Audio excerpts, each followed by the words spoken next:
Yay. Best Halloween ever. We have a snowstorm.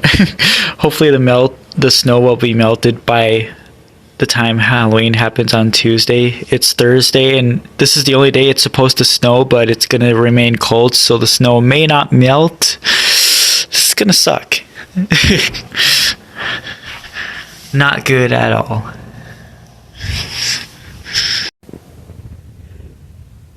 I don't understand why I can't wait till after Halloween to do this. Every year there's at least one snowfall before Halloween. Every year. I don't understand. Just wait till Halloween's over, then snow as much as you want, but just don't take away our holiday. Supposed to get up to 5 to 8 inches, or was it feet? No, not feet. Sorry. But yeah, my stuff is covered in snow right now. So,